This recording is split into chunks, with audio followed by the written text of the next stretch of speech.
said I got to say something, baby, hand me the mic. I said I got to say something, better hand me the mic. Somebody hand me a mic. Cause I got to say something, so just hand me a mic. When I need to say something, better hand me the mic. I said I got to say something, better hand me the mic. Apparently, there might be. Oh, you a German? There might be a thimble of the German in me. Well, you have the blue eyes, blonde hair. Yeah, I mean, Hitler would have fucking loved you, wouldn't he? Aryan as fuck. 100%, yeah. Yeah, but my hair's dark though, so I'm not blonde. Yeah, you could dye it though, couldn't you? Yeah. Did they dye it in the olden days? I don't know. Was it like cow piss and stuff like that, wasn't it? Yeah. Yeah, I remember they used to dye clothes and stuff, didn't they? It was it not like animal piss? Found we used to dye clothes. I can remember. You used to dye clothes? My mate, I say we. I watched him do it. He was dead creative. You know my Mark? Yes. From Australia, Brazil. Marcus Aurelius, commander of the 6th Legion. When I first met him, when we were 17, he used to buy a pair of plain jeans from, I don't know, somewhere like the equivalent of Primark, spent next to an out on them. He would dye them with just bleach, rip them himself, put them through the wash, then whack them on a site to sell and like quadruple his money, and they look trendy. Tie-dye, didn't it? You used to do it at school, didn't you? You used to tie like a bobble round it and that, and then pop it in the thing. You think some of these damaged jeans that you buy, like I've bought jeans before from a company called Purple Brand, charge you like £200 and £300 for a pair of jeans. It's ridiculous. And all it is a pair of plain jeans, bit of paint splatter on it. Yeah. You know? I got them D-squared ones from Turkey, like obviously they weren't real. But I got them from Turkey and they had literally paint splatters on them. And the real one's like £500, £600. Mad, innit? Looks like you've been painting them. Tell you a story about remember you about the same age as me, right? Do you remember when you used to have them Plus change. them shirts that were like all crinkly? Do you remember the crinkly shirts? And they were like tie-dyed, right? I took one round to my nana's house, right, when I was at school, and she said when I got it back the next day, she was like, it took me ages to iron them crinkles out. She ironed it, right? I'm not kidding you, it was like a small because I was at school. And by the time she'd ironed it all out, it was like a fucking double XL.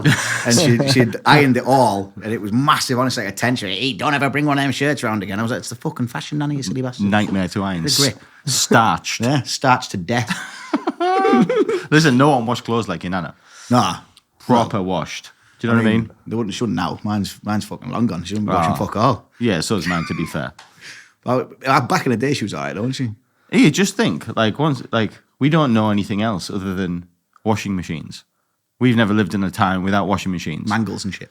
My mum tells me a story that we're talking like the 1960s and early 70s, clothes were washed in the bath. Like, You never done that on holiday? I've rinsed some gym gear under a tap before. Do you know what I mean? Scruffy bastard. Wrung it out. Do you know what I mean? I have done that. But imagine like your whole laundry done in the bath. Do you know what? I bet it'd be dead cheap, you know. Oh, yeah. Cheap, yeah. Like, how much does a washing machine cost to put on?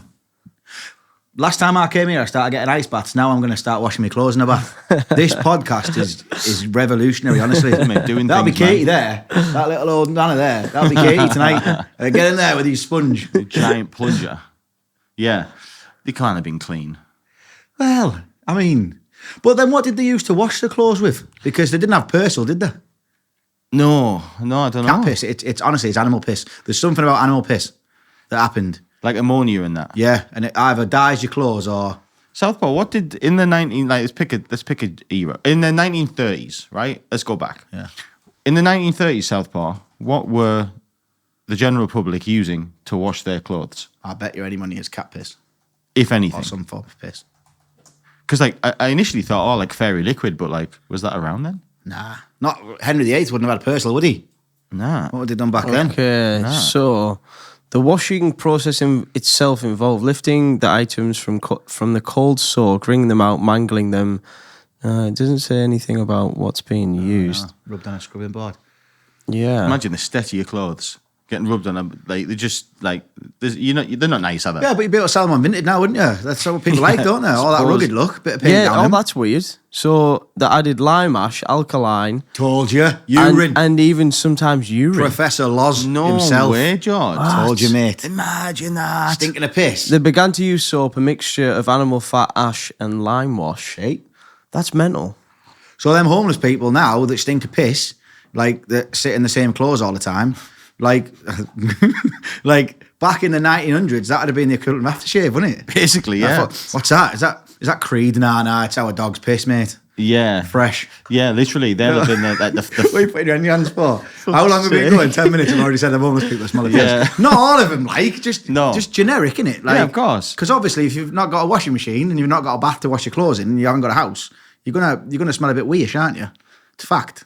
Yeah, a bit pissy, yeah. Yeah, so like, which camera? That wasn't like a slur at like a homeless person, because I'm sure that obviously there's a reason you smell a piss, but like back in the day, you'd have been all right, wouldn't you? Oh, Jord. Moving on. I didn't even know we were rolling. Well, on that note, Jord cancelled. Yeah. On that note, welcome to people like us. We are rolling, and this is, as you've probably already worked out, this is Jordan Lozman, and he's back in the house. Yeah, For the last time. Yeah, from last time. Yeah. So, I mean, you newfound fame from being on people like us. I bet it's been crazy. Oh, mate, crazy! I can't even walk down the street anymore. Literally, I imagine people ripping your clothes off. Just you sending people want your underwear, like crazy, right? I mean, OnlyFans has gone through the roof. To be honest, I can imagine, mate. We just need to do a collab now, me and you. Here we go. Right, hold on, right. Can we cancel that first bit about the homeless person? Because I've got No, Dad's staying in that. fucking leave it in. I don't care, man. What's the worst that can happen? OnlyFans. Yeah. Right. I'm not. Once upon a time, like, listen, right. I'm interested. Like, listen. Right. There's a market for everything, right? Yeah. Right. We know that. Okay. Yeah. I've had a few people say to me, why don't you have an OnlyFans? And I've always thought, like, what are you talking about? I'm an old man. Like, no one's going to be interested in. And they're like, oh, no, mate. Like, there's a market for, like, definitely. you take a picture of your bumhole, mate, and you upload that. Well, you're going to open up an whole audience, then, aren't you? What, your bumhole? Or, Well, you mean to the You'd audience? be opening that as well, wouldn't you, for the picture? But, like... I'm interested, like. Do it, man. I'm interested. Just for a money sense. Not for some perverse reason. Just, I mean, if you can, like, distinguish between selling yourself, which is basically what you're doing, aren't you? Yeah. For money. Like, if you lost your job, you'd do anything, wouldn't you? So if someone's going to really appreciate your bumhole or your pipe, just fucking give it to them. I can't, because my wife would leave me, and I haven't got a very nice bumhole anyway, or pipe. No, I don't actually, to be honest. But then, right, think of the outlay as well. So obviously, like, you can't just put a standard bumhole on there, can you? You'd have to put, like, a bleached, shaven bumhole. So then you've got to pay for that. And then if you weigh up the costs and that, profit and loss, bleaching of a bumhole is going to be a fair bit, innit? Is it? Well, it's not like a routine procedure, Southpaw, how much is it to bleach a bumhole? Yeah, I'd love to see your search history, you know. I wonder. Watch it come up straight away. He's already searched for it. You visited this site yesterday. I don't, because we were watching Bruno, you know, the Sacha Baron Cohen film. We were watching that, and he got his bumhole bleached, and I was watching it with Katie, and I was like, oh no, I wonder, like, Yeah. I wonder how much it is. Have you ever seen a bleached bumhole? No comment. See, you may or may not have. I may or may not recently, Right. obviously. No, I've never. I'm married, and I've been with my wife like 10 years. Yeah. And we ain't got the expenditure for bleaching bumholes at the minute. 2 kids. Not that you have or you haven't, but let's in an imaginary. I've seen a bleach bumhole once. Right. Okay. Could you tell? Yeah, it was like you know, normally it looks like a rusty sheriff's badge. Sometimes, yeah. Well, like now it looks like there's like a full like there's grades like I don't mean like some are better, some worse, but there's like a colour. It's palette. Like, so you've got like the sheriff's badge, right, which is standard grade A bumhole, yeah, like normal bumhole. Yeah. And then you've got like, do you know, like if you put a bit of ice cream on a cat's nose and it goes like that, and the little pink bit comes out. That's what a bleached bumhole probably looks like. What's your estimate then? How much rate it cost? 500 quid. No, 200 quid. No less. I think it's 120. Shut up, for a bleached bumhole. No, so you both bang on. You said 200, George. You said 120. It ranges from 100 to 250. I wouldn't be getting no budget bumhole bleaching, like, no way. No, you'd want the 200. I'd want the 200, 100%. Oh, you fucking hell. No. Get us booked in then. We'll all do it. No, yeah. That's a good reel. I wonder For the full Monty, I wonder how they do it. They just... I guess you just spread eagle. I think it's like painted on. I watched Bruno and they went like that, and then obviously shaved, and then got like a paintbrush and went, and then must have to push it together. Do you know, like when a girl puts like lipstick on, she goes, Yeah. I reckon you'd have to like purse your bum hole, do you know, so you get all the wrinkles and that. pucker it. Pucker the bottom. Pucker the bum. I don't know. I mean, you can always search for it. Yeah. No, I don't want to see that. Man. Put me off.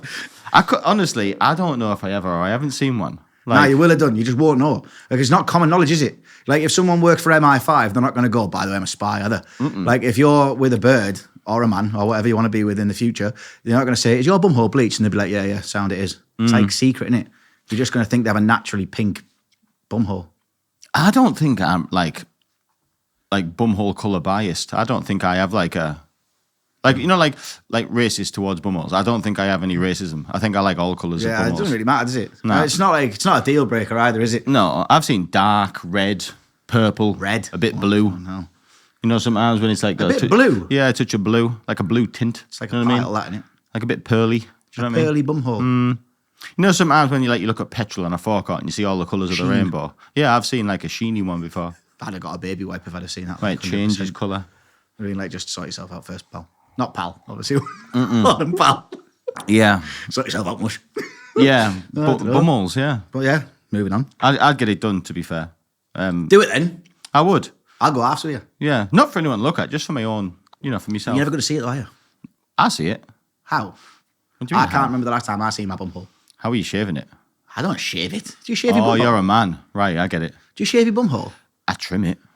Good effort. Yeah. I've eaten mine once. Fucking hell. That You've was bad. eaten your own No, bumhole. Veeted it. Oh. That Veet cream. Yes. Funny story. I actually done it in Afghanistan, right? Because I don't know why, but I done That's it a over weird there. place 'cause to do someone had it. some Veet, yeah. Yeah. And I Veeted it, and then I got like an allergic reaction to it, and I had to get a medic to put an ice pack on my bumhole for like 4 hours. So I'd never do it again. And when it came back, okay, now. Yeah. Not nice when it grows back, like, you know, when you get a bit like a 5 o'clock shadow on your bum. So you're just like a trimmer. Well, yeah, and it's trial and error. So obviously, you know, when I was this podcast going? this is people like us, you know. I was a rookie once, and you know, sort of thought, oh, razor, obviously, that's a mistake. Brave that, mate. Yeah, I now have a Manscape. You know the Manscapes. Oh yeah, they're good, them. They're not our sponsor, but I'm sure they want to be. But be after this. that I have a specialist one that isn't for use on faces. A Obviously, specialist bumhole trimmer. it's literally its only job. It has a shit life. You know, Oh. literally every week, all it does is come out for 5 minutes, sees my hoop, then goes back in its That's box. the one where you can trim your balls, isn't it? And not nick it. Well, I'm a shaver down there. I use the razor. I'm good Fucking at. hell. Yeah, Must I'm be like brave. leather down there, man, if you don't cut yourself. I've had some accidents. I've you? had some accidents. Yeah, some horrific accidents. But yes, you know, it's the trimmer for the backside and That's cool, that. the razor for the front. A manscaper. Yeah, Know what I'm buying when I go home. yeah. What are you saying, Southpaw? Do you clean up down there? or- I've attempted several times. It's not the most flattering position when you're You have bent to- over and it's you're the like, martial art of crouchy. Isn't yeah, it? you squat. crouchy scenario. I've got a one blade, which is a little bit more I've got one of them. one blade, but they're a little bit more treacherous than They're nicky, them, mate. Yeah, they're You don't wanna nicky. get one of them yeah, caught, so like- I've had nicky experiences with it, but I've heard a little rumor about this Manscaped, and it's like the top 1% of the world own Manscaped or something like that. Congratulations, Dan. You're Yeah, top 1% of the world. Yeah, What it's do you mean like- top? What's top? So top it's in what? like, you know, they say the top 1% of the world earns like over 40 grand a year or something. Right. The top 1% of the world also own Manscaped. That's like a thing. It was only about 50 quid. We're sat with fucking royalty. No, of they're bum not. heads. They're not. Like, they're about 100 quid, Dan. About I mean, no 100. more than a trimmer. I've had a look into it, and I was going to buy one. It was like 100 quid. I probably should get one. But I've heard the good. I've heard the bang on. Why Listen, don't you tag them in this and see if they'll send yeah, three? listen, Manscaped, if you're listening, we're very open. yeah, It's a good idea, that. just I'll like put all it on my bumholes. Instagram as well and tag them. And Yeah. just say, can you send us some bumhole trimmers? Yeah, Must I have don't you. know if they. I don't know if they'd want to be. Well, no, I suppose that's their job, right? It's the bumhole trimmers. Yeah, well, think about how many people you speak to. Think about how many full Monty things that me and Andy do. Like, there's a lot of people going to see bumholes in the future. And if someone ever said to you, on the off chance, great show, by the way, Full Monty was amazing. How'd your bumhole look so good? I could go, oh, Manscaped, hashtag, buy it now. Yeah, I guess use so. code people like us. I guess so. Yeah, to be honest, that's their whole shtick because their logo is like a play on a ball sack, isn't it? Yeah. That's Yeah. their logo. Yeah. Okay, Interesting. I'll make a short there. So, yeah, let's say Manscaped. Get in touch, man. Stop. Hold up. Before we carry on, just a quick word from our sponsor. Do you have a business? Thinking about starting one? Dash, the bespoke web design and branding experts. When you have a business that needs a professional online presence, when your current website is starting to look a little outdated and tired, when you have an idea and want to see it brought to life online, that's where Dash can help. Dash create bespoke websites built around your business and its requirements, from exceptional e-commerce stores to sell your products online to beautiful brochures showcasing who you are and what you do. The team at Dash will become an extension of your business. You'll be assigned a dedicated team who will help guide and advise from the initial design brief all the way to the website launch. Not only that, Dash provide full aftercare to carry out any changes, alterations or updates quickly and efficiently. It's like having your very own personal web development team 365 days a year. Dash understands that in today's world, the right online image, exposure and representation is the key to success. Book in a free, no obligation consultation with one of their experts today to see how Dash can make your online vision an online reality. Just visit www.dashmedia.co.uk or search Dash Media on Google to find out more. Dash, the bespoke website and branding experts. Yeah. Jord, tell us about things since you last been. What's been changing? Loads, mate. Is it? Loads. Well, what do you want to start with, the full Monty or leaving the business? I think we have to start with the full Monty, don't we? Oh, it was amazing, man. From the eyes of Jord, we've had Andy on, obviously. He's quite reserved though with that, isn't he? He's quite like. Well, I've got nothing to go off. I've only got that story. You know, like obviously the one he told us about it. Yeah. But I mean, do you have a different viewpoint from it? I don't know. Did he tell you about that girl that paid money for him Did he sell take porn? him out on a date to the restaurant? Yes. He did. Yeah, he told us about that. I'll not mention a name because I think I remember Andy saying I'll not mention a name just in case he's watching. But that was amazing, man. Honestly. So we started off, and I don't know how much of he's covered, but from my point of view, he was just stood there at the side of the stage, Andy, and I was like, right, we need to get some more money because we raised about $4,000 at this point. And so I wanted to try and get it to 5. So I was like, I'll just raffle off Andy because you've seen when I was on that stage, I just like think of something and that just comes out. I don't really Genius, think of mate. the consequences. Genius. But I thought, right, I'll raffle Andy off. So I didn't tell him. I just stood there and said, here, we're going to raffle off him.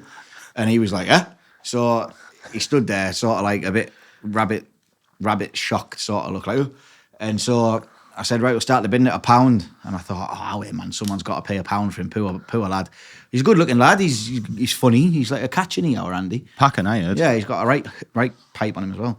So started off as a quid, then it went to a £5, then it went to a tenner, and then it just started flowing. And then he got right into it. He took his top off, and then the money started really going up then. Then it was like 50 quid, and then I was at 60 quid, and I thought, Jesus Christ, like this is going well. And then this girl, she bid for him. I think she bid like 90 quid.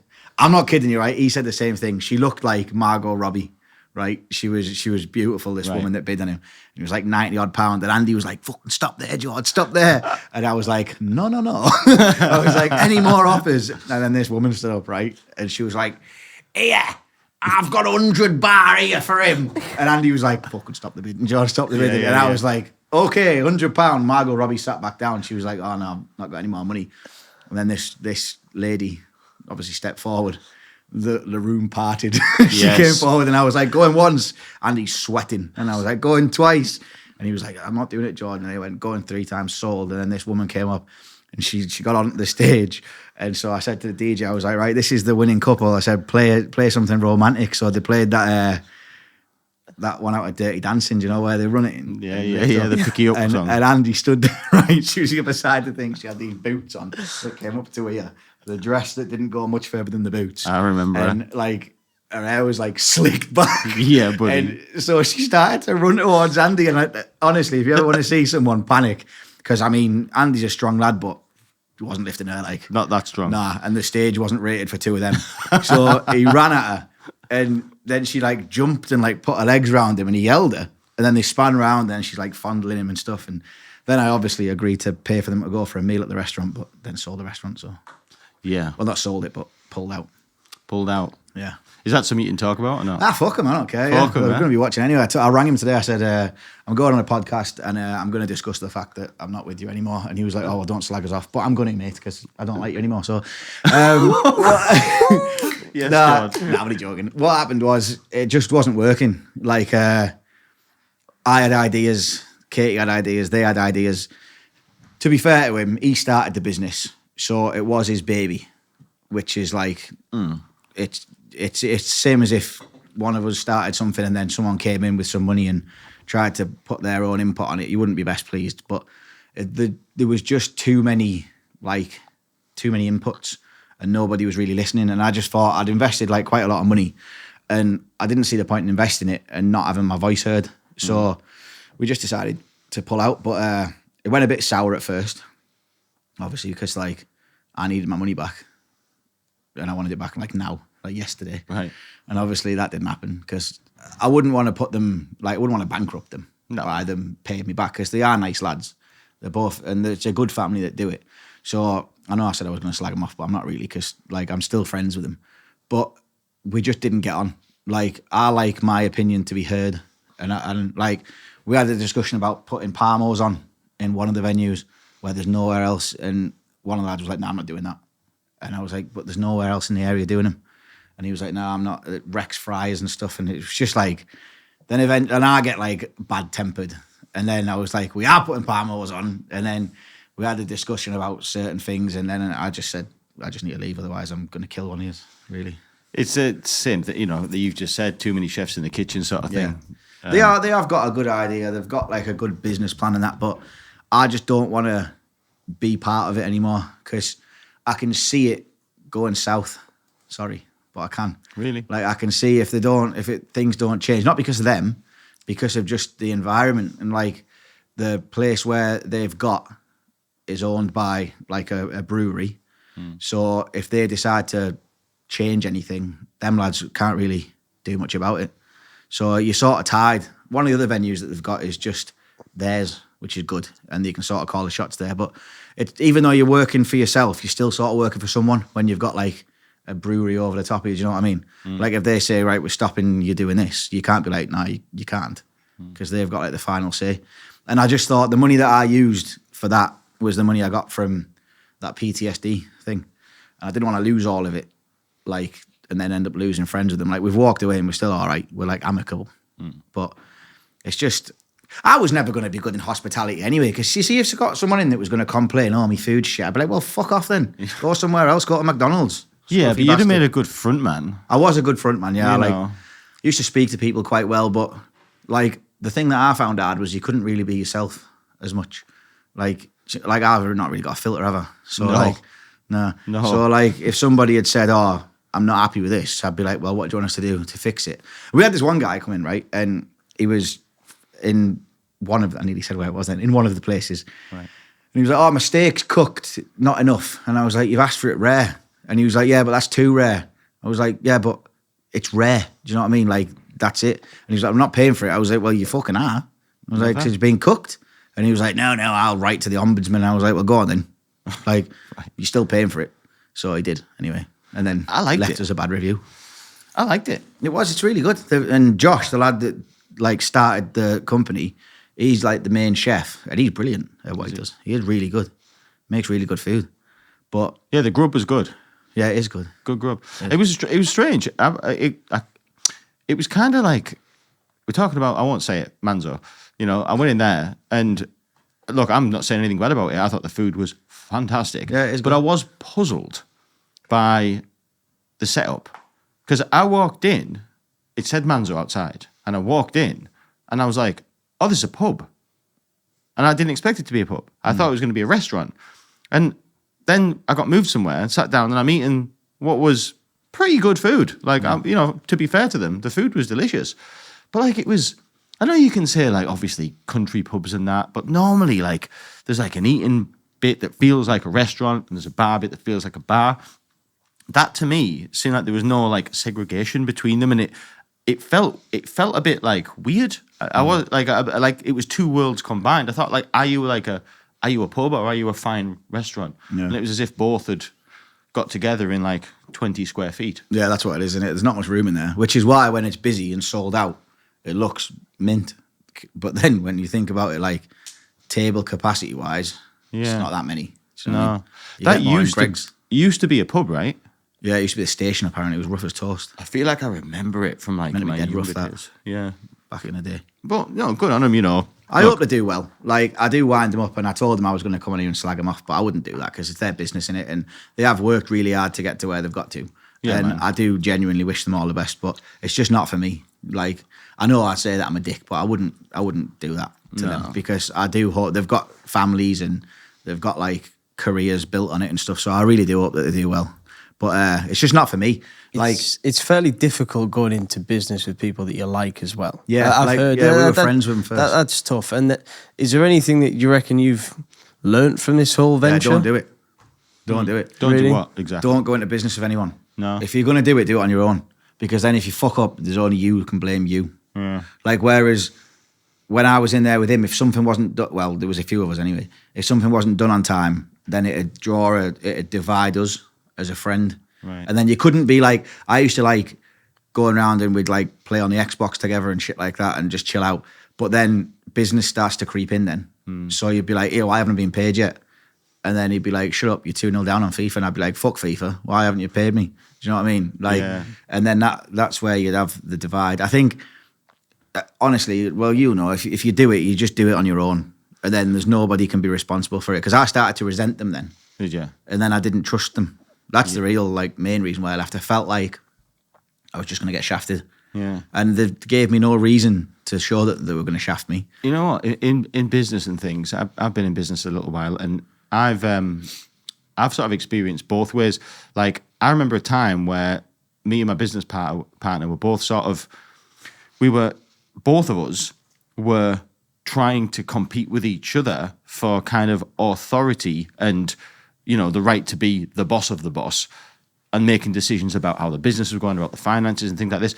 But me and my business partner, we've sort of figured out a niche. It just sort of happened by accident. And now we don't argue anymore, which is I take care of certain things and he takes care of certain things. And so I actually disagree. I actually do think you can go into business with friends, relatives, this, but you have to understand what and I think you both have to agree, right? You will be the final and only say on this. Yeah. You will be the final and only say. And at the outset, you have to really understand what you're accepting. So like in mine, I do the finances. In my business partner, he takes care of the operations of the company. Yeah. What we're going to sell, how much things are going to be, And once upon a time, I wouldn't have been able to rest, and he wouldn't have been able to rest with me doing this side of it. He'd want his finger in the pie, and I'd want my finger in that pie. Do you know what I mean? But we've reached a point where I think from just torturing each other for 4 years. Do you know what I mean? Where we've got to a point where I don't even look what he's doing. Do you know what I mean? Yeah. Whatever whatever he does, cool. That's what we're doing. But you've got past the teething problems. See, we didn't have that because the way we split it up, he was meant to be in charge of he was the CEO. So he had the say on the business side of things. And then the other lad was in charge of operations. And then I was meant to be in charge of events and event planning and stuff like that. But then I'd put something forward. And like you say there, if I'd said, right, we're doing this event on this day, and that's it final, you would have been like, right, that's your say, that's it, done. He'd step in and be like, oh, no, I want to change this. And I was like, well, what's the fucking point then of me having this title if you're just going to step in and do it all yourself? That's basically what I said at the end. I was like, I can't be fucking bothered with you. On you go. Well, that's where the problem is going to lie, yeah. But we're too similar as well. We both wanted to have the final say. And I won't give up. No. Way. I'd ring him all night and be like, Stubborn. I'm doing this. You can fuck off. And he'd be like, no, you're not. And then he'd stop me. It is hard.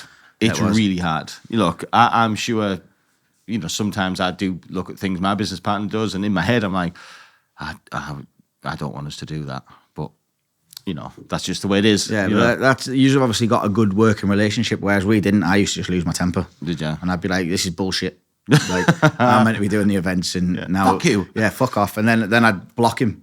I wouldn't answer to him and Like that. And a then boss. I'd be trying to ring all my friends and family and that, and I'd be like, don't answer the phone to him. I can't stand him. Tell him to fuck off. Oh, and I was just sat there playing on Harry Potter. Do you know what I mean? Pretending I was fuming. I was like, fucking, you're a wizard, Harry. Yeah. But I just can't work with people. That's the top and bottom of it. Is that what it is? And people can judge me however they want, but I like to do things my way, and I don't want to I don't care about anybody else's input. No. In my thing. I know that sounds dead bad, even when I said it sounds bad, but I'll take things on board, but if it's going to affect my future and my kids' future and my wife's future and our financial future, nobody's having a say on that other than me. If that amount of money, X amount of money we put into the business was going to get lost, and then that was the money for when my kids get older, and somebody was making a decision that could potentially hinder that money and make me lose it, then I'll just fuck them off. I used to think that, And then two things became apparent. One is that I can't do it on my own. That was the first one. So it was like, right. The second thing, I've recently learned that I'm not always right. Yeah. You know, that took me about 38 years to learn that. Yeah. Humbling, but yeah, I don't always know best sometimes. Yeah. That's good.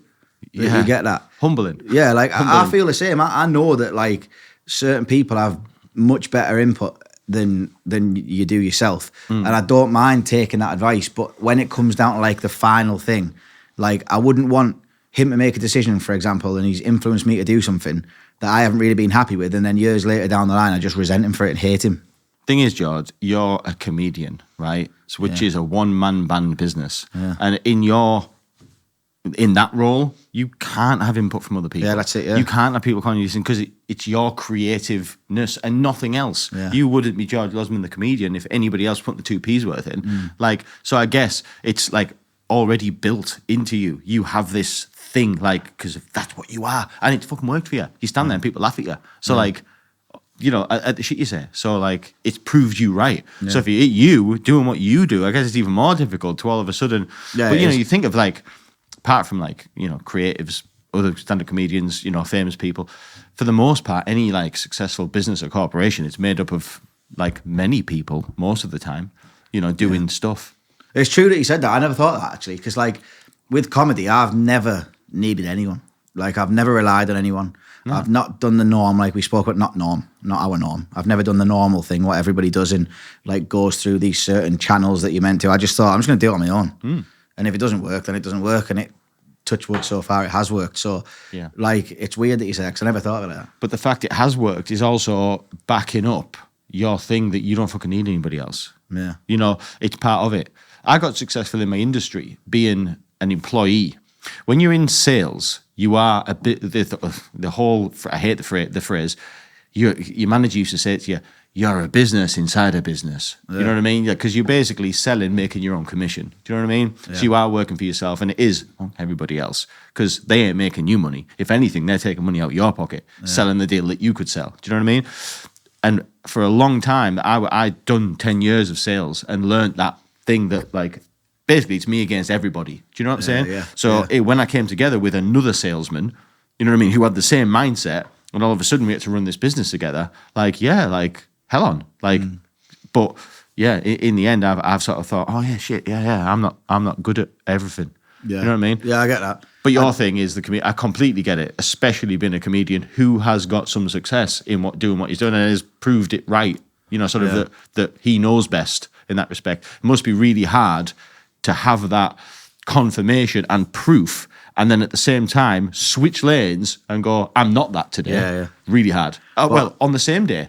Sometimes you're the comedian in Manzo. Yeah. Like, No, and sometimes it works and sometimes it doesn't. Yeah. Especially when you get someone complicated and you just call them a Doyle and then they're like, oh, fuck, I shouldn't have said that. But Yeah. like, I couldn't have done this comedy without Katie, my wife. That's one thing I did realise. Took me a while to realise that as well. In what way? What do you mean? Because she literally supported us through everything.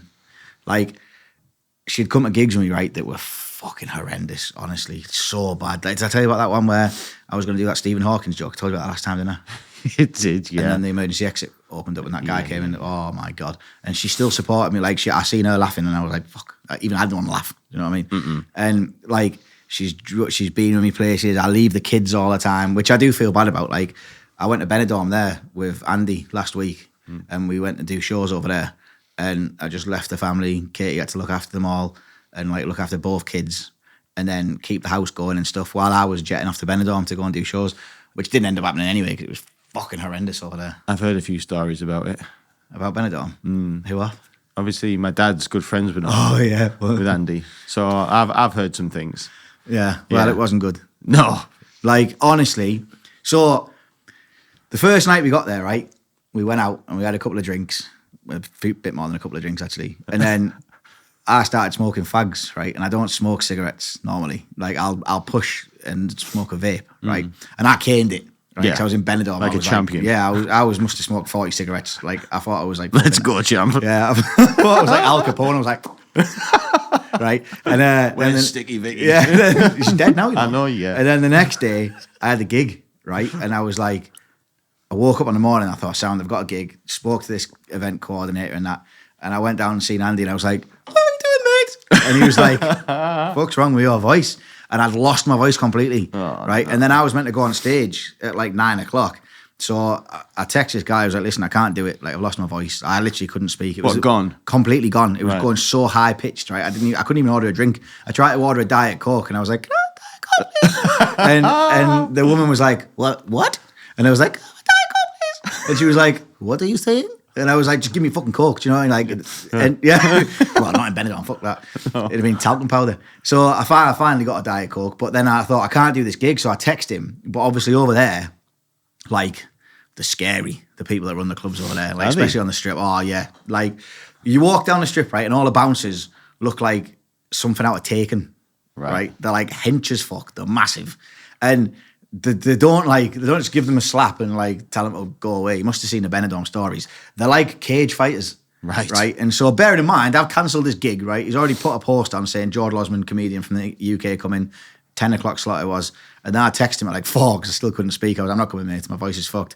And he just sent me this voice note, right? And he was like, this is not England. And I was like, fuck. So I was shitting myself that I was going to get beat up. Anyway, I left it, didn't go to it. And he's never spoke to me since. But then Andy had the gig the next day, right? Same place. So I was shiting myself walking down that I was going to get like battered.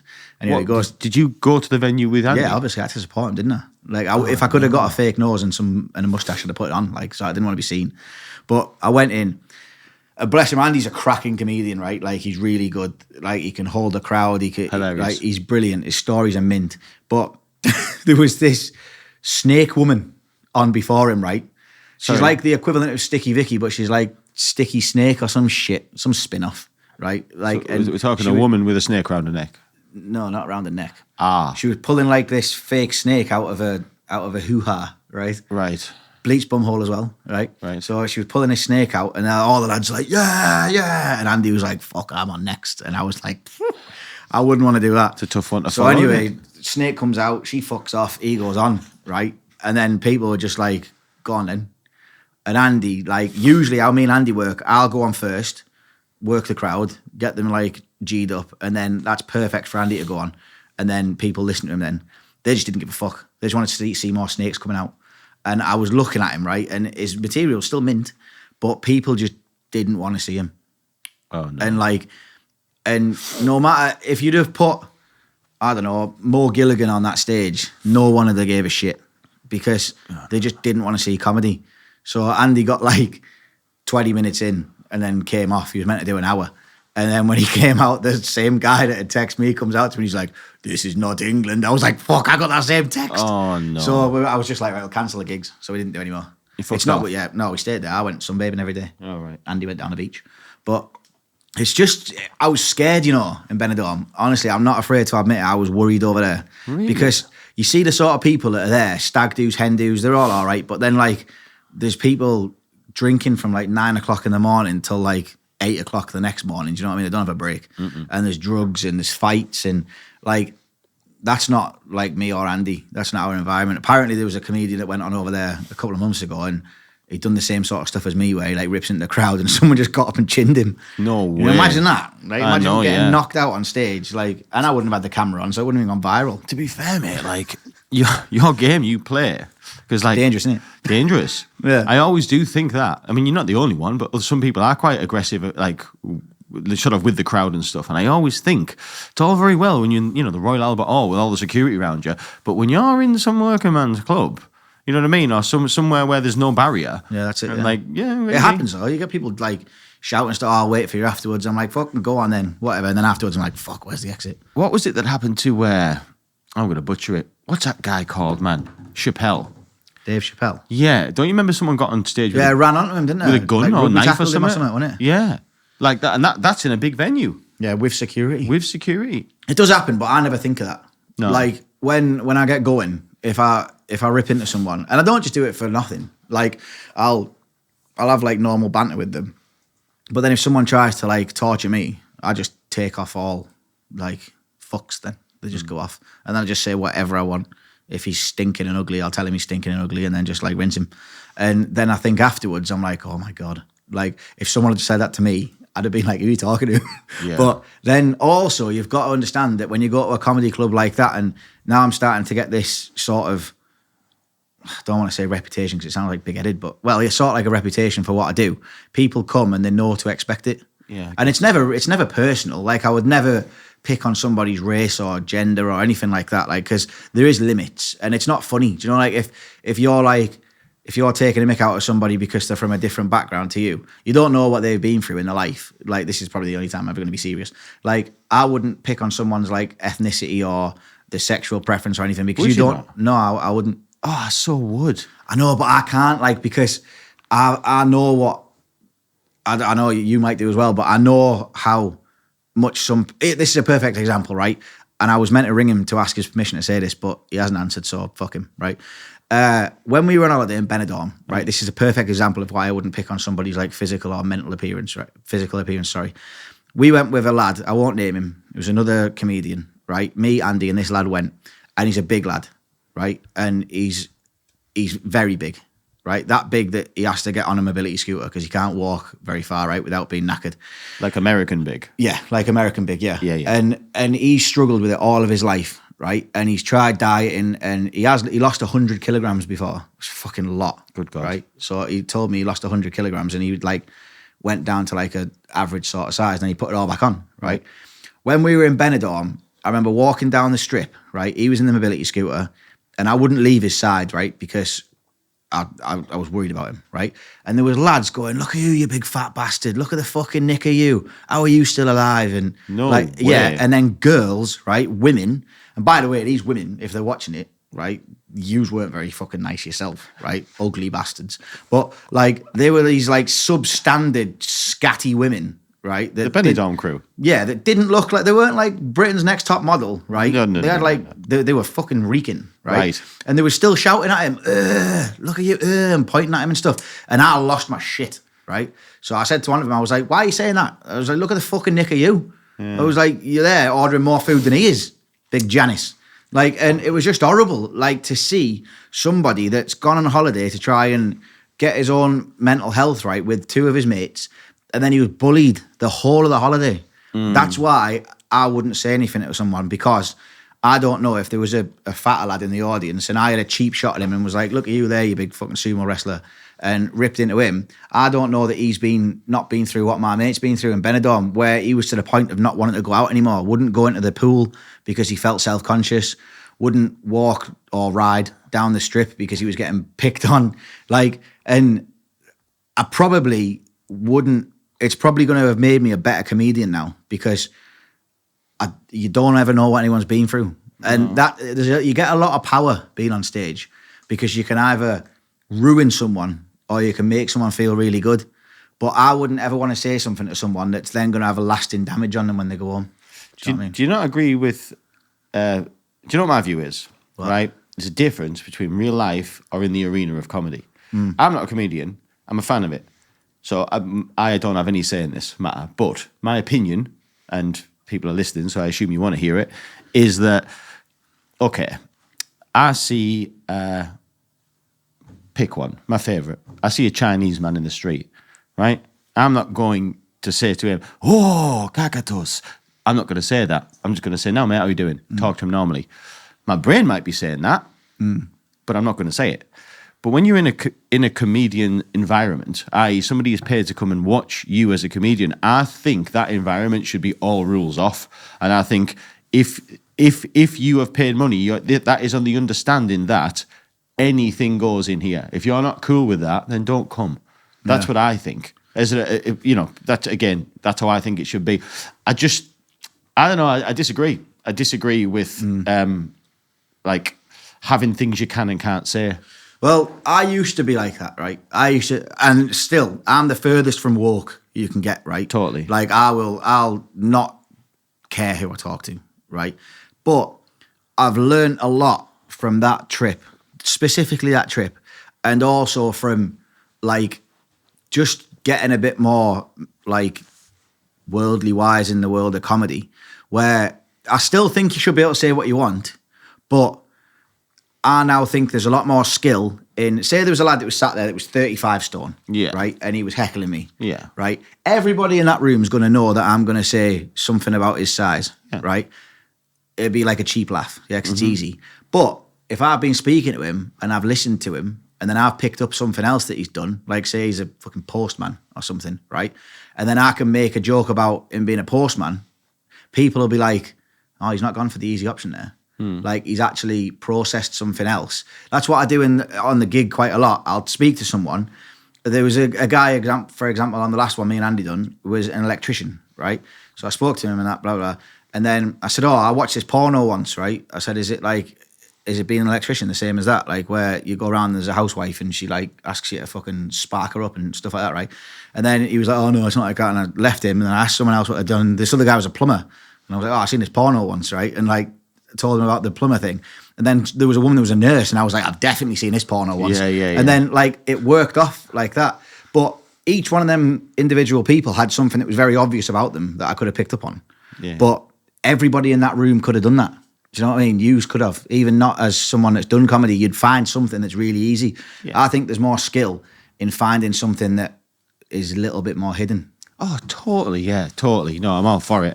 I'm just saying. I think in the environment of comedy, in the arena of comedy, I believe that it should be all holds bars. I think you're right. Like you should be allowed to say more than you are, definitely. But then equally, I think that, and I never thought I'd say this myself, but I think the world's gone another way now, where especially men are feeling a lot more open to talk about things, right, that bothers them. And I think that if you're just focusing on something that somebody's clearly struggling with, like my mate is clearly struggling with his weight, right, massively, to the point where he rings me on a night upset because he can't fix it, right? Like, I still take the piss out of him. Like, when I was in Benidorm and he got on that scooter, I was like, that's some fucking suspension on that scooter, by the way, to like get you around.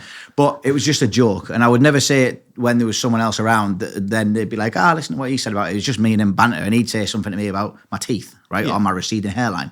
And we'd have a bit of laugh. But I have noticed, I'm not saying I'm going to be one of these new comedians that's like, oh, you can't say this, you can't say that, because it's not me, is it? I say what I want.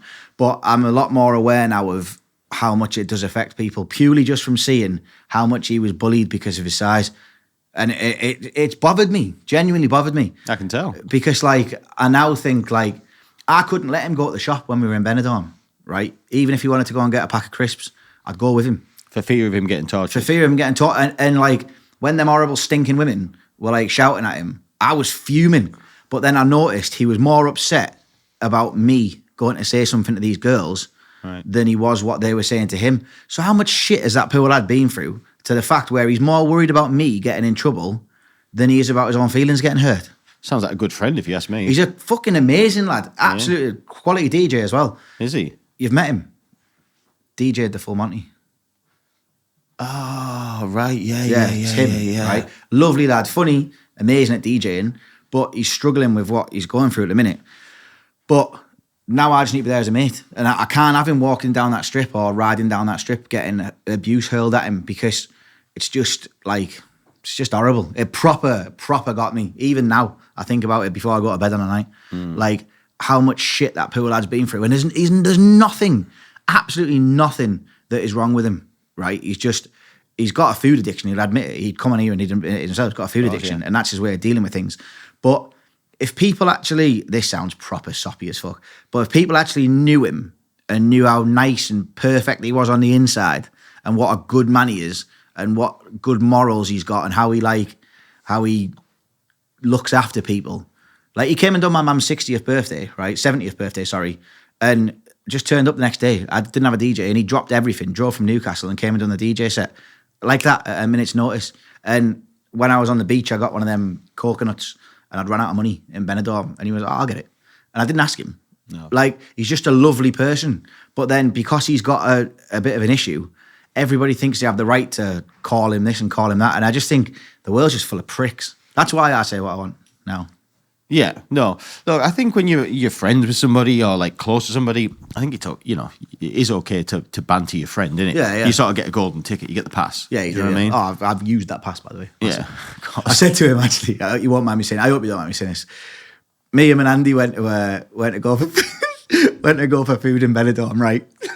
And there was an all-you-can-eat Chinese, right? And I walked in first, and Andy walked in, and he was on his scooter, and I said, "Yeah, that little Chinese woman's gonna fucking shit herself when you walk in." Honestly, we got so much food, right? We must have ordered about 50 plates, and like he took it well. Yeah. And she did fucking shit herself. It was closed the next day, right? I don't think she could afford to stay open. But like, it's just banter like that, and he takes it, right? We need to change prices quickly. Yeah. Put another £50 on. But like, it was just funny. But like, that's the sort of banter that we could have. But then I wouldn't have somebody else say it to him. Do you know what I mean? No. Like, I wouldn't have someone go, "Oh, fucking hell, that all you can eat is going to shit himself, you go in." Yeah. Like, and it's just, I don't know, it's opened my eyes a lot. And now I'm a little bit more reserved of what I say. I agree. Like my business partner, I'll call him every name under the sun. "You chaotic, you this, you this." I can say it to him. Yeah. But no one else is saying it to him. Yeah. Because that's my chaos. Do you know what I mean? Yeah. Don't you dare talk about him like that. Yeah. Do you know what I mean? It's how it is, isn't it? You know? It's tough when it's personal, and I do get that. But do you not think, obviously, you're getting a little bit more laxed? Okay, well, let's just say that now. You've learned something. You're sort of being slightly more reserved. But do you not find the only issue, and this is just playing devil's advocate, I'm not trying to... You were trying to make me look like... I'm trying to catch myself out. No, I'm not trying to rile you up, but the issue with, like, weight and stuff like that is... I know it's an addiction, it's a food addiction, but the be-all and end-all is, unfortunately, it is self-inflicted. You know, with a disability, I fully get you not ripping into somebody like who looks like Stephen Hawking, I get that. But then, do you not think sometimes these bigger people, it's sort of a little bit more acceptable to go at them because it is self-inflicted?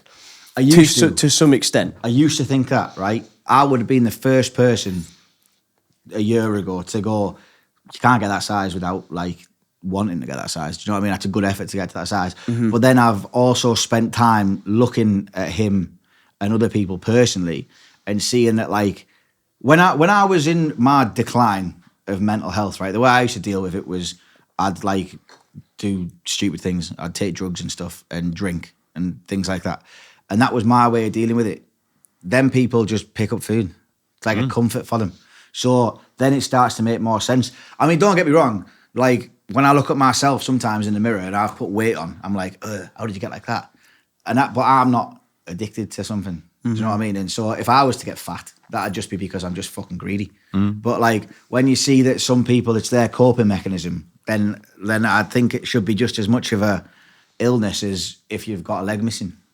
Yeah, I mean, look, I can relate that to an addiction. So let's say, you know, you've said the self-inflicted thing. Let's imagine another addiction, which is the same thing, just looks different. You are addicted to smoking. You smoke all your life. You end up having to get your legs amputated because your blood stopped flowing. You've literally battered yourself or drank yourself to death. And you get this fella sat in a wheelchair with no legs. Like, it's that's because of his addiction. You know, one guy's got fat because of his addiction. One guy's got no legs because of his addiction. It's just how it is, you know what I mean? Like, addictions are... I don't know where I was going with that, but addictions are addictions. And yeah, it doesn't matter if you're putting food in your mouth or you're putting a cigarette in your mouth, or if you're sucking willies. Do you know what I mean? Like, some people have sex addictions, and if they want to go out and sleep with 100 people in a week to get themselves feeling better, it is what it is, isn't it? It doesn't matter what you put in your mouth, pardon the pun, but like, it's true, innit? Yeah. Like, so, yeah, I see it in a completely different way now. But that's the only reason I'm a little bit more reserved with comedy now. I'm not to the point where people won't enjoy it, because I'll still rip the shit out of people. Yeah. But I'm trying to be more clever now and finding something that other people couldn't. It's called a cheap shot in comedy. If you have someone there that, like, has got no teeth, and you start saying about, "I bet you give us a decent gummy," something like that. That's an easy thing, because any single person in that room can. But like I said earlier, if you can find something that they haven't even realised they've revealed about themselves, do you know what I mean? Or, like, I've had one before where there was a lad and he was sat with all of his mates, and I looked at his hand, right? Bearing in mind it was probably triple the distance of where me and you are, and I seen he had a little white mark there, right, where his wedding ring was. Right, and I was looking for something with him while I was talking to him, and I noticed he had a tan apart from on his wedding finger, right, where he had this little white band, and I was like, "Does your missus know you're here?" And he was like, "Huh?" And I was like, "Look at your wedding ring finger," and he went fucking bright red. No and way. There was like birds sat either side of him, right, and I was like, "Has he told you he's single?" And she was like, yeah. And I was like, look at his fucking finger, pal. Oh, and then nightmare. he was like, boom, blew up, and the whole audience was loving it because I picked up on that on his finger. Whereas if he'd have had like a receding hairline, I'd have been like, look at you fucking McDonald's head. Everyone would have been like, huh. And then that'd have been it. But I picked up that he had a tan mark where his ring was. So people shouldn't watch this and think, oh, this is Jordan Lozman getting reserved. This is you developing your craft. Yeah, it's me trying to be more like unique. Do you know what I mean? Paul Smith, right? Watch him. I think he's fucking amazing. You've seen him. Yeah, I love him. He finds something. That's what I'm trying to find more. Now, I don't want to be him. Like, he's him. He's sound doing what he does. But people always refer to me in the same category as like what we do because we rip people. But people think it's just something dead quick, but it's not. It's like you've got to channel stuff and you've got to try and like, that's what I want people to be able to come and see me 15 times in a month and not have the same show. Yeah. Do you know what I mean? Because then you become more desirable then. That's why I won't do material. I heard Andy talking about it before when you were speaking about the stuff that I do compared to what he does. Like, if someone has a script and a set and they do it for half an hour, you can't go and see him again. No. Well, you can if you really liked it. But you're just going to know, you're going to start to know what's coming. Whereas, like, if I never have a set, ever. No. I've got a few bits that I'll say, but I just like to go out and think, fuck it, I'll see what happens. Yeah, that's then- kind of like it's like the New show every time, innit? Yeah, it's like the new era of comedy though, because historically it has been sets. You know, who was it I saw? Have you heard of someone called Dylan Moran before? The Irish guy. He was the guy in Black Books. I'm old, but anyway, Dylan Moran. I can't remember which way around it was. I'm pretty sure I had a DVD. Him. Yeah, Dylan Moran. He's one of my favourite He comedians. looks like a Doctor Who guy. He's honestly hilarious. If anybody hasn't watched this guy, He's in movies as well, isn't he? yeah, he was in stuff. I don't know. But he used to be, there's a TV show, Black Books, then he got famous doing stand-up comedy. Very funny. Anyway, the story was, I'm pretty sure it is, I'd had his DVD. This is back in the day, or video even, I don't know. And I'd watched it, and then he was touring, and I got tickets to see him at Middlesbrough. All excited to go see him, but realising I'd heard this set on DVD. I don't know which way around it was. I know you would think, no, you saw him live, then you watch the DVD. Yeah. I actually don't think it was that. I'm pretty sure I watched the DVD, then saw it live and was like, I know what he's going to say. Yeah. Yeah. So I get it. Yeah, what you're saying, you can only sort of see it once. It's not as funny the second time. No. Like that Lee Evans. Remember Lee Evans? Mint back in the day. Peter Kay, class. And now there's people doing tribute acts to them. Yeah. Tribute Lee Evans, tribute Peter Kay, because everybody knows their stuff. Yeah. So they can't rock out now on the O2 and be like, But how, garlic bread. You know what I mean? They can, because people still like it. Yeah. But how long can that run for? But like, you know, dare to dream, Jord. Let's say you ever ended up with the Netflix special. Like, you'll have to have a set, right? Yeah, I will. Right. I've got one. I've got one, but I choose not to use it. Right. Because I like the adrenaline and the feeling of saying something to someone and not knowing what they're going to say back. But if you want to get picked up by something big, that's where the big money's at. Yeah, I know shows are shows and that, but what isn't the key? Don't you have to get in line and like, I don't want to use the phrase "do as you're told" sort of thing, but like this, like the big Netflixes and that of the world, and you know the people who are putting on the Royal Albert Halls and stuff like this, like they will want a tried and tested set, right? Not necessarily. You see Matt Rife? You know Matt Rife? Oh yeah, the pretty guy. Yeah, beautiful lad. Any good looking him? Yeah, he's well good looking. He's a prick. I hate people that look like that. Yeah. Like you. All good looking people. It just does me head in. Thanks. Sorry, mate. You look pretty good yourself, Cheers, though. mate. Thanks. You're a bit of a prick as well. It's all right. Yeah. But like Matt Rife started off doing crowd work. And Did that's he? what, yeah. And he got TikTok clips and stuff. And that's him there. Look how handsome bastard he is. Not that he's a bit fat there. That's insane, isn't it? He started off doing TikTok clips and people found him really funny. And he never had a specific set. And that's the way now. That's a beauty now. You know yourself, the industry, the internet. You don't need to go and do live at the Apollo now. No. You don't need to go and do the Albert Hall. You just need somebody to watch you online and go, that's fucking funny. Yeah. All you need is one clip. You only need one good clip. The same with this podcast. All you need is one good little snippet. Yeah. And people go, that's fucking mint. Share your stuff around. And then you have thousands, millions of views. That's it. So it only takes one. Yeah, it takes one. Put Carl Porter up. Carl Porter, comedian, right? I guarantee you've seen him. I don't recognise the name. There. Oh yeah, I've seen I've this guy. seen him. I He only, done I that. only I know know him. him. Yeah, he done that football slow motion thing Yeah. at Hot Water, right? Before he done that slow motion football thing, right? No one had really heard of him. No. He was doing gigs at like normal level, right? Now it's been viewed like, I think it's like 1 billion views or something. It's Really? been on NFL, sports, like everything. That's it. He's so good at it.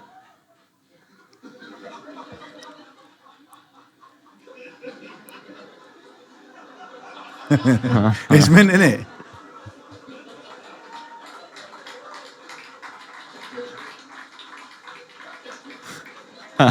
So that there, before that, no one had really heard of him. No. Mate, that's proper good, that, isn't it? It's That's unbelievable. really good, that. But surely, even this chap, I'm going to kill that Southpaw, surely his dream is still a Netflix special, right? Probably will be, but honestly, right, no one had heard of him. He was just like the rest of us at one point, right? And he's done that goal celebration for years, literally years. I swear before that as well, like the set he was doing wasn't like smashing. No, it And wasn't. then all of a sudden he just went, It wasn't. "Oh, do you want to see a slow-mo goal celebration?" Yeah. And then he did that, and then he just changed the whole And dynamic. then that got clipped down to that. So it doesn't matter for the 20 minutes before if it was no good. That 20 seconds of clip went uber viral. And then he started doing a tour and that around the UK. Off the back of that one clip. That's all it takes. Yeah, do you know, things are changing like a little bit, aren't they? Because back in the day, before streaming platforms, like your Peter Kay's of the world, say, like his big thing was not a Netflix special, because it wasn't really around. It was sell as many DVDs as I can. Yeah. That was the business model then. But it has changed now. Like same, I guess, for like musicians and stuff who are on streaming platforms and stuff. Like now, the gigs are like the emphasis, right? Like that's where you make your money now, from the gigs, you know? Yeah. I guess. But then you'll get more gigs if people see you viral. Someone recognised me in Benidorm, fucking buzzing. Get in there, son. Absolutely buzzing, right? A 17-year-old girl or something, she was with mum and dad. Yes. Me and Andy were sat there watching the England game. She went, "Oh, are you Larry Comedy on Instagram?" I was like, "Yes, I fucking am." I've only got 2 followers, and one of them's our mum and the other one's this girl.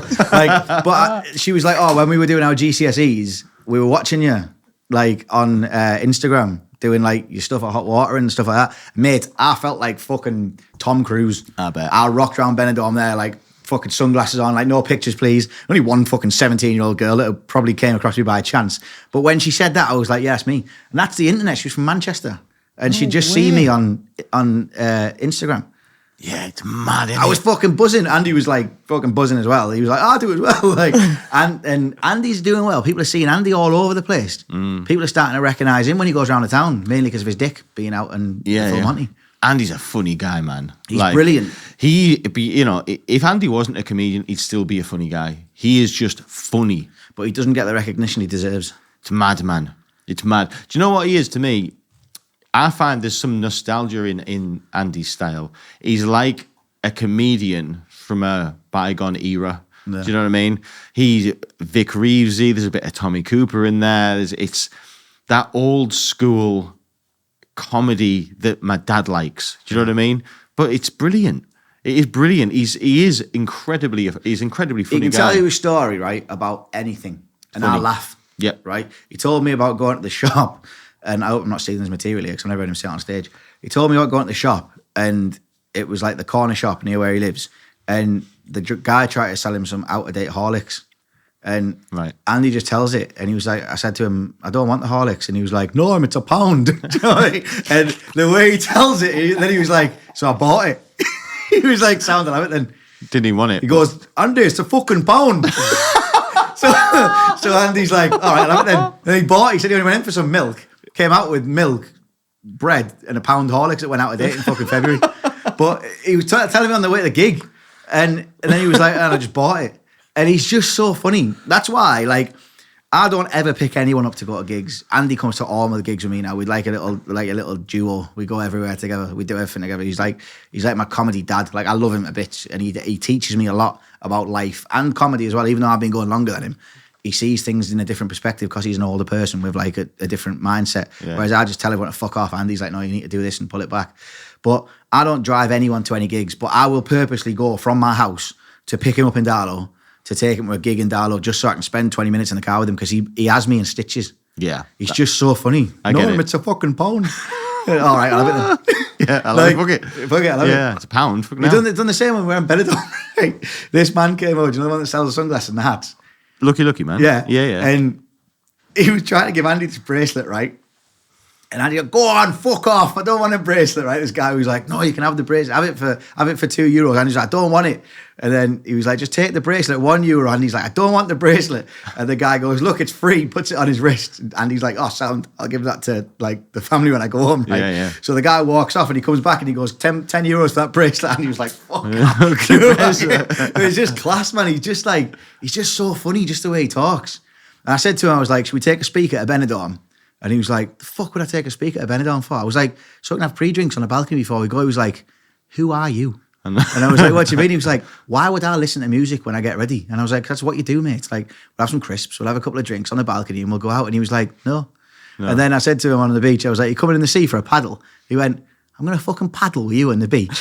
He was like, are we a couple? He was like, do you want to walk down the beach holding hands, paddling in the sea? He was like, I'm happy here on my sun lounge. You fucking leave me alone.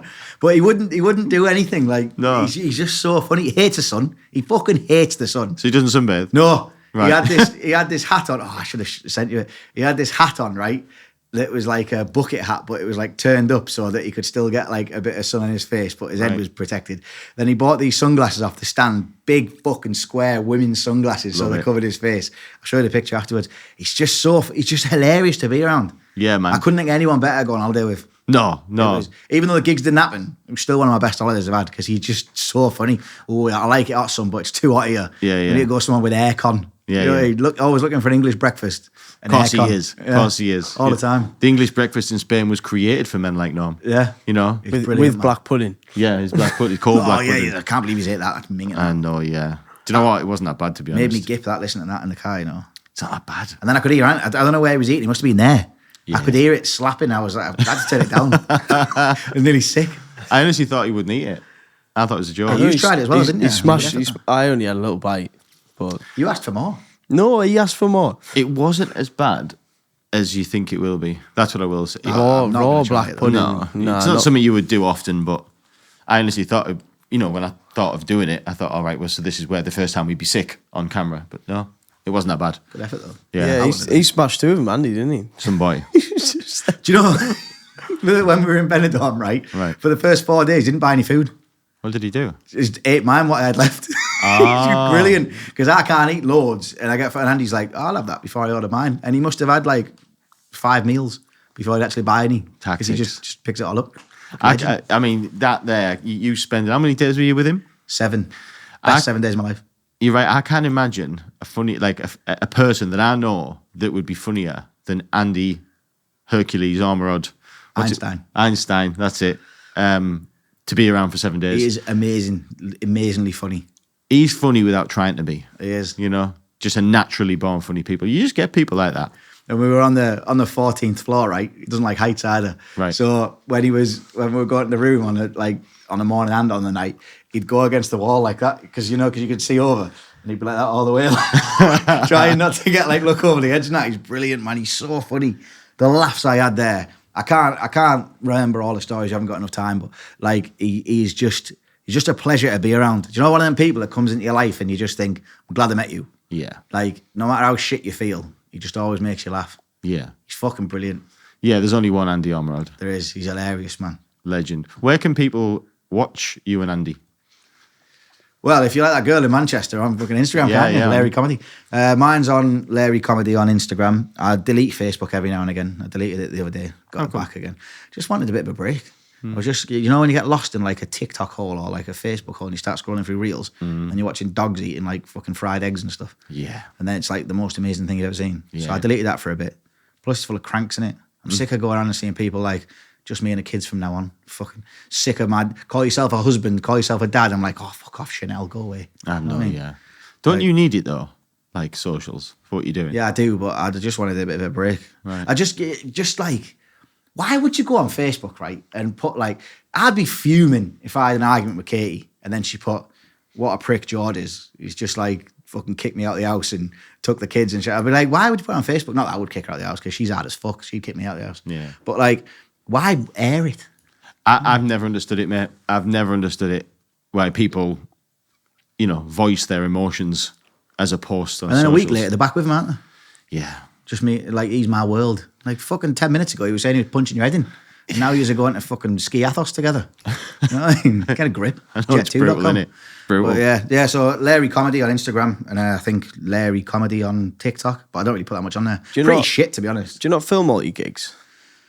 No, I always forget, to be honest. That should be like your first port of call, I know. surely, because that viral moment that you're talking about, that's only going to come if you film it. I do record a lot of them. I've got a ring light now.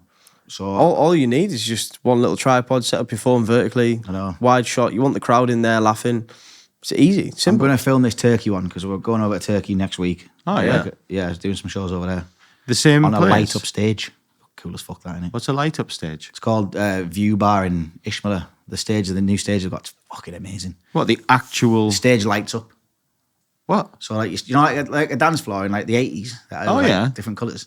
This is like, it's just like all white lights, and it like lights up and gives you good shadows and that, so you look sexy as fuck. No way. Yeah, so they've just had that redone. So they've got like a proper stage now. View Bar and Grill, Ishmael, I think it's called. And then I'm doing one at the hotel that I'm staying at, the Grand Aquarium. And then hopefully, like the last time I spoke to you, I was meant to be going over there for like the season. But that just, a lot of that didn't happen because of Britain's Got Talent. And I fucked that up, didn't I? Yeah, Big yeah. time. That was quite a story. Did I tell you about the guy as well? I don't know. I know we need to finish soon, but No rush. The guy at Britain's Got Talent that I'm trying to mug off when I didn't get through. Did I tell you about him, the magician? No. He was only in the fucking final, wasn't he? No way. Yeah, so I was God, this is so bad, man. So I was stood at the Britain's Got Talent like audition thing where there's just a one woman sat with a laptop, like saying, "Go ahead then, funny boy, make me laugh." So he told me I hadn't got through, so I was fucking fuming. So I came out, and this lad comes over to me, he's like, "Hey, have you just been in there?" And I was like, "Yeah." He said, "Do you want to see a magic trick?" And I was like, "Nah. Like, I just want to go home, mate." And he was like, "Let me show you a magic trick. I'm in next." So I was like, "Go on then." So he got these cards, right? And he went and caught him, right? I was like, "That's fucking cool as fuck." But I didn't want to show him, right, that I was impressed at this point. Yeah. And he was going in next. So there's like a little 5-minute gap between me and then him going in. And he goes, "Okay, tell me to stop anywhere," right? So he goes, so I went, "Stop," right? And he put his finger in. And he found this card, right? And he goes, "Oh, shit." He goes, "Is that your card?" Right? And I was like, "Okay, yeah, no, remember that card." So he showed me it. So he puts it back in the pack. He'd say it was the Ace of Spades, right? I can't remember what it was. He goes, cool as fuck, right? And then he threw them all up in the air. He went and caught one, right? And he went, "Is that it?" Right? And it was the Ace of Spades. I was like, "Nah." I was like, "Nah, it's not, mate." Did you? Yeah, he was like, "Huh?" I was like, "Nah, it's not a card." And he was like, "No, it is." I was like, "It's not." He was like, "You've got that wrong." So he was like, bear in mind he's going in, right? Yeah, I was yeah. like, "Do it again." So he caught it, right? 7 of diamonds or something. Is that your card? It fucking was again. I was like, "You fucked that up, man." So you better practice that before you go in there. And then he went in. Butchered him. Yeah, and he's on to the fucking final. Nearly won. No He was that way. magician that was in like the final. Imagine that. Imagine I'd have fucked him up. Questioning himself. I know. Thinking, He was. fuck, I just fuck. thought, if I'm not getting through, you're not, you little prick. So That's it, mate. Support everyone. But You yeah, know, he got through anyway. He got a lot further than me, so at least he got on. Yeah. But he must have been shiting himself. Go, what a dick move that was. But I just thought, that's my one last little funny Well, thing to do. you're a comedian as part of the. It's not your card. Nah, mate, you fucking better practice that, man. You're on in 2 minutes. Jesus Christ, get a grip. Can you imagine how cool you look trying to do like with doing the card trick Mate, thing? it was amazing. They were like arcing. He was like, Imagine. fuck me. Imagine- I can't even shuffle. No, I can't. I drop them all. I can't even play poker. I don't know the rules. No. Can you imagine how long it takes to learn that shit? Oh, mate, it was so cool. I don't know how he done it though. Like, I swear to God, every single individual 52 cards or whatever was like, and he just like opened his hands and he went, brrrr, and just caught one. I reckon Right. the card was never back in the pack. I reckon he showed you the card, right? And through sleight of hand, that card was put basically in his pocket. No, mate, I basically. seen him do it. I seen him go, Yes, that's part of the illusion. and it looks like it was did. fucking amazing. Listen, there's no way on earth that card went in that pack genuinely was mixed up genuinely, and he genuinely picked it out. Well, it was It's genuinely fucking amazing. impossible. Impossible. That card went up his sleeve and then back out. It was class. Even if it was, Trick jack. it was some skill. Yeah. Obviously not for me. I told him he was shite and he needs to yeah. practice more. But it was cool as fuck, whatever done. That's the other thing there, then Britain's Got Talent. Fuck me, you don't have to get some fucking weirdos there, you know. Oh, it's People doing fucking backflips and that. I'm sat there and the guy was like, "You're not going to practice, man, this American. You're not going to do some practice." I was like, "No, I do comedy. Like, how the fuck am I going to practice? Let me tell you a joke." And then he's like doing fucking cartwheels and shit and backflips, limbering himself up, standing there like that. And then they're all like, "Oh," woo." I'm like, "What you doing, man? Just fucking go in and do it." Britain's Got Talent, though, it has given us some laughs. You Yeah, do it has. get the oddities of the world. Oh, they're brilliant. Absolutely brilliant. But then I don't know how they get through, right? Because you get like, you see these proper shit ones that go on and like they walk out and everyone claps them and there's loads of people there. And then Simon Cowell's sat there and stuff. There's like 4 auditions you got to get through to get to that. Yeah, you said. So how the fuck do they get through? I don't know. Did Stavros win it once, right? Stavros Flatley. Stavros Flatley, I met them, sound them too. Yeah, they actually won, though, right? I think they did that, or they came second. Did they? The dad and the lad. Yeah. Have you seen his son now? Maybe a bloke, right? He was a little porky thing, wasn't he, before? Yeah. Little chumper. Yeah. Now he's like sexy as fuck now. Is he? Yeah.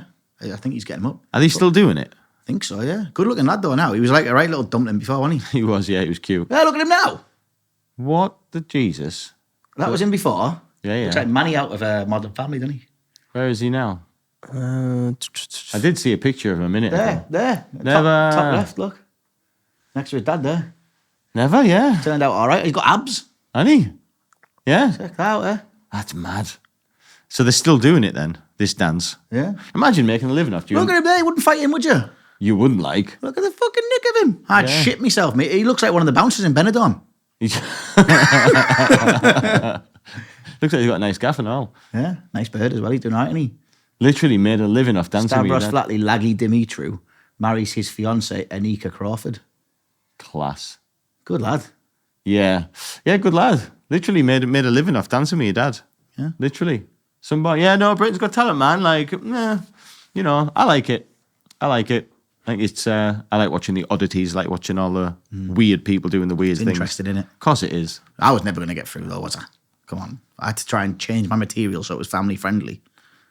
Do you know I if do a you fucking knock joke? if you had progressed like through the different stages, would you have stuck to the same set, or would you have Nah, no way. just I changed? was already it? doing it to get more followers. Yeah, It's the only reason you go on Britain's Got Talent, isn't it? You sell your soul, don't you, when you go on there? pretty much. You see people before they go on and they're doing like the proper comedy clubs and the mint, and then they go on there and they're like all dumbed down and like PG, and fuck that, I wouldn't have done that. I couldn't have lived with myself. And going out there like doing balloon animals and making fucking kids laugh. Fuck that. Thing is, though, to be fair, your style, if you're going on and absolutely butchering people, like I think you were doomed before you start. Oh, Really, 100%. Like they're just not going to let you through. No, like that woman that was there, I could have absolutely mullered her. Like, Could you? The way she was sat there with that laptop, I could have torched her. I thought about it for a second. I thought maybe I'll just fucking rip her. And then I thought, no, because she'll probably get offended and I'll get sued. What did you do again? Did you just say this isn't going to work? Yeah, so I went in and she was like, go on then. And I was like, what do you mean? She was like, do your set. And I was like, who for? She was like, me. I was like, I'm doing fucking comedy. I didn't even say fuck because I wasn't allowed to, was I? No. So I'm doing comedy. I said, I need an audience to like bounce off on that. She was like, that's the next stage along. You'll do 5 producers first and then you'll have a live audience. And then if you get further, you'll go through to the judges. I was like, oh, fuck it, no. So I started.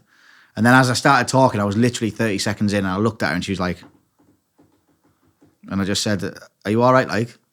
Halfway through it, she was like, excuse me? I said, you're not even listening to me? And she was like, oh, I'm just making notes. I said, oh, yeah, this isn't working. So I'll just go, should I? She was like, yeah, maybe come back next year. I was like, nah, fuck that, see ya. Yeah. Went out and then try to shaft that magician kid. Didn't work. It's on your way out. And I had a 3-hour drive home in the car with my mum. My mum came to support me as well.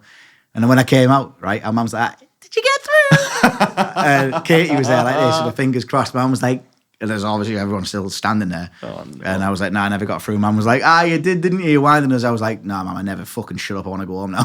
Yeah. No, I can imagine right there and then you're like, yeah, fuck this place. And it's got like a fucking banner and that. So, oh, well done, son. I was like, nah, I didn't even get through the first stage. Fucking hell. Oh, well, we live and learn. Yeah, we live and learn. I bet you did think that you was going to walk out in front of Simon Cowell, right? Yeah, 100%, yeah. I was Yeah. expecting to go out there and rinse him. Yeah. But I didn't. I walked in front of some fucking woman that hated her life. Obviously, was like the lower one on the producer scale. Yeah. I have to see all the shit first. Has a comedian ever got anywhere on Britain's Got Talent? Yeah, I won it, didn't it? Not last year, the year before. That Axel Blake. Axel Blake. He was Yeah, I think a few comedians have done London well lad. out of it. And then the last year, that comedian won it. That Norwegian boy, didn't he? I don't know. Vigo Venn. You know, he used to dance around with his high-vis vest on. Oh, yeah. He won it. You know, with your sort of stuff, do you not think that should have been, I know it's all hindsight now, but do you not think that should have been potentially the first one that you prepared for? You know, like a set. going in there I and, did. I and, did and prepare going for in and be like, oh, what you do? Obviously, you know she's going to say a producer or like a talent manager and then having something. She still would have fucked me off anyway. Do you reckon? Yeah. I actually had a set for that, and the set was so shit. What was it? When I was reading it through my head, I was like, oh my God, even I wouldn't put me through. It was proper shit. You know you're fucked if you wouldn't put yourself through, yeah. So bad. Yeah. At least you tried, mate. Yeah. Do you know What a what I waste mean? of fuel, though. No, I don't Nightmare. think so. I think, it was a fair price for a once-in-a-lifetime experience. I'll never be doing it again. Well, you've learned something valuable. you know. Andy'd win, you know. I bet Andy'd win. You Get think? on there. Yeah, because his set's mint, innit? As long as he didn't talk about sex noises and stuff. Like, he's got some good stuff. I haven't heard his full set. Oh, it's really good. Is it? Yeah. How long's he got now? Well, He's got an hour. he could easily do an hour. Last time we done one together before Benidorm, we done the Mowden. And he done about 45 minutes and he hadn't finished his set. I Right. stopped him because we needed to finish. So he's always, I heard him talking about working up to that magical hour. He's got it easy, man. He could do his own solo show. Could he? He needs to believe in himself more. He's fucking amazing. I wish I had half the talent he has at writing. Right. I'd never say that to him, even though he's probably going to watch this. But like, I wish I could write like he does because he's just naturally hilarious. He just needs to believe in himself more. Yeah, I do think that, Andy's got something in him. Like, I mean, I've had the pleasure of speaking to him twice, same as you now, and I don't know, it's just something. I say it's like an old school thing. Whether or not it'll work in today's world, I don't know. I don't know. But he's definitely, like you say, he's just a funny guy. But with the two of us, that's why I think it works how we do it now, because I do about an hour, he does about 40 minutes, and there's just two different ends of the spectrum. Totally different. So like, it appeals to nearly everyone. That's why I work so closely with him, because I know that if I'm struggling on stage to get something back from the audience, I can put him on for a bit and he'll get them back up. And then vice versa, if he's struggling to get something back with him, I'll take a break, I'll go on, rile him up, bring him on. And it just works, like a little dream team, work well together. I've only seen you two once at the strip show thing.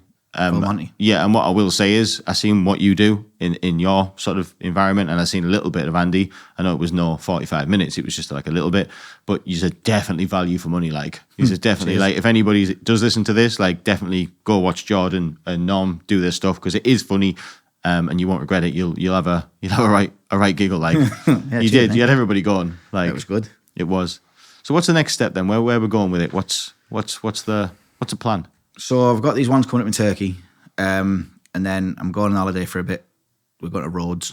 Nice. I'm not going to bother doing any gigs over there. No. And then when I get back, I'm going to... That's why I took a bit of a break from Facebook, because I want to just go balls out now. Last time I met you, when we came here, I was talking about the business and stuff. They're fucked off. Yeah. So now I'm just 100% focusing on making this comedy a success. Me and Andy will start selling out 300, 400, 500 seaters soon. It will happen. Yeah, I think you will. We just both need to commit to it. And as a pair, I think we can both do it. I won't stop until it becomes successful. He won't. The next step is probably just work on what we've got, I think. I've got a couple of things coming up that I can't discuss at the moment. Oh yeah. Well, Dot. Is it? You'll hear about that very soon. But yeah, stay tuned. Stay tuned. More yeah. is coming. Right. So one last time, how can people find you, watch you? This sort of thing? Larry Comedy on Instagram, Larry Comedy on TikTok, and Jord Loz on Facebook. If it's activated, if it's not, it doesn't mean I've blocked you. It just means I've deleted it for a bit. Means you fucked it off. Yeah, I was worried you might think I blocked you because I deleted it, and then everyone I was getting messages. People were like, "Oh, have you blocked me on Facebook?" I'm like, "No, I've deleted it." But, I'm oblivious, me, mate. yeah, so that's I'm literally how you oblivious find to the life, mate. it. We usually do a minute. I love coming back here. Like it's always dead easy to talk to you. Yeah, man. Always good. You're doing really well. You just need to get a lot more recognition. views. Nah, it'll come though, won't it? course Like it Rome will. wasn't built in a day, was it? No, listen, I know, we said this, what was it now, 6-7 months ago? We knew fine well, this isn't like we're not going to be that story where, wow, we started and 9 months later we're massive. No. That's not what it is. This is a long-term thing. This is, you grind it out, year in, year out, and eventually we know we're going to hit that point, right? we will. Where, no, this will come first. We'll hit a point where we will be looking at each other and we'll say, this isn't going to work, is it? Like, we've been doing this ages and it's not getting anywhere. And then, like, that is the bit where we must keep going. Do you know what I mean? And we've already talked about it. Like, we know what to expect. It's the bit where most people quit in it. Yes, it is. That's where 99% of people will fuck it off. Yeah. You've had some mint guests though. We've been very lucky, incredibly lucky. We've spoken to some great people.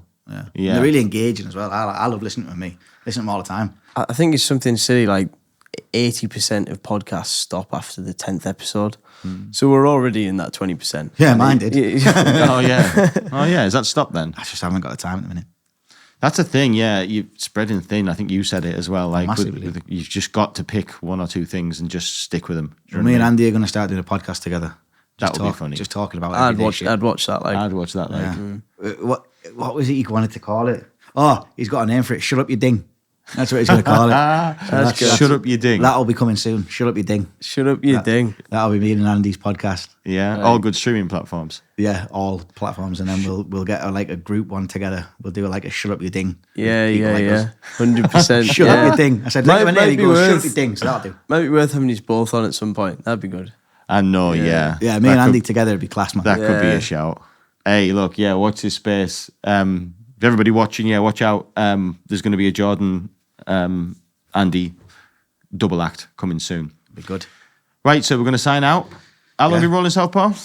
Just under an hour and a half. Just under an hour and a half. That'll do us. That's good. Jord, appreciate you. it, mate. Thank Yeah. you for coming. Cheers. Thanks for having me. Until next time, everybody watching, listening, this is People Like Us, and we'll see you next time.